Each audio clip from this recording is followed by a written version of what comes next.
Mr. Chairman, and thanks to the nominees for stepping up to serve. Again, many of you have already been in public service. We appreciate your continued service, as I've talked to Mr. Ratney about.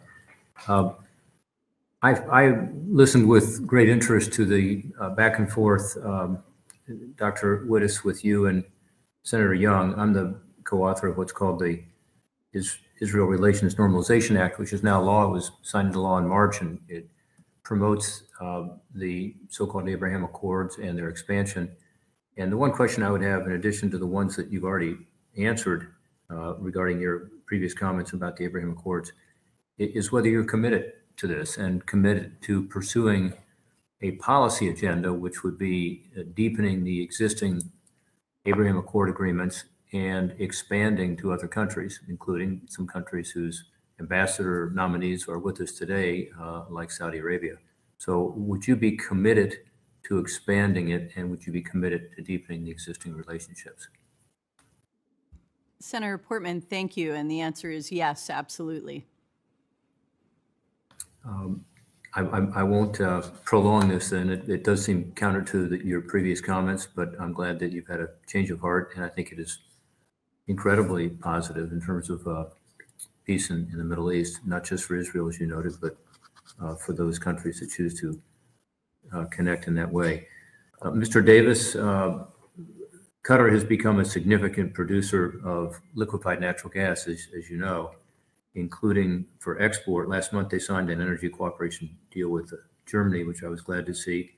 They need new sources of energy in Germany, obviously, and other parts of Europe to get away from their dependency on Russia. Can you talk a little about that and what role you expect to play in expanding that U.S. cooperation with Qatar with regard to energy production, and particularly with regard to exports that relate to the Ukraine-Russia war? Senator, I appreciate the question. In fact, you make a good point about Russia's aggression in Ukraine. Qatar has been very clear about their view that Russia's aggression in Ukraine is unjustified. As you note, they've signed a deal with Germany. They've worked with the European Union to provide whatever capacity they have to the EU. They've also made clear that countries in Asia and around the world cannot, during this war, outbid European countries on current contracts. The truth is that Qatar is leading the way on liquid natural gas and working to build capacity through a couple of deals that they have in the United States, the Golden Pass LNG terminal in Texas, and a petrochemical plant in which they've invested $8 billion also in Texas.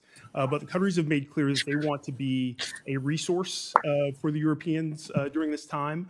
And if confirmed, it will be a priority for me to work with the Qataris to ensure that we identify areas of cooperation and opportunities for helping alleviate the energy crisis in Europe.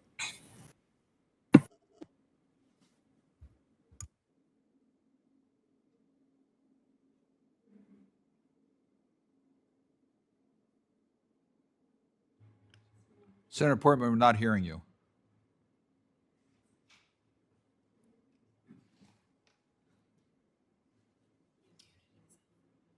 We're still not hearing you. Sorry about that. Can you hear me now? Yep, you're on. We had a technical issue here with the mute button.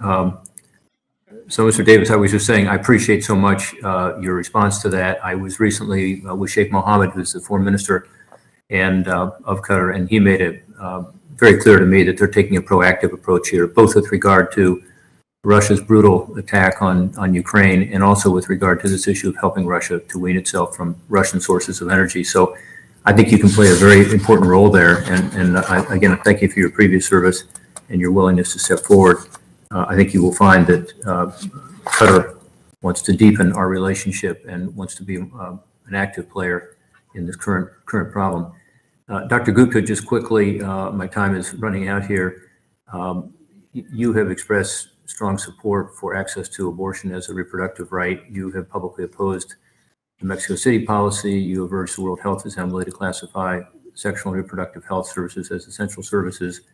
My question for you is, are you aware of all the statutory restrictions on the use of taxpayer money to perform abortions or to advocate for or against them? That would include the Leahy Amendment, the Helms Amendment, the Siljander Amendment, the Biden Amendment. Do you, if confirmed, commit to uphold these restrictions in law? I do, Senator. Thank you for the question. I'm very aware of those legal restrictions on the use of foreign assistance funds, and if confirmed, I will follow the letter of the law. Thank you. Thank you, Mr. Chairman.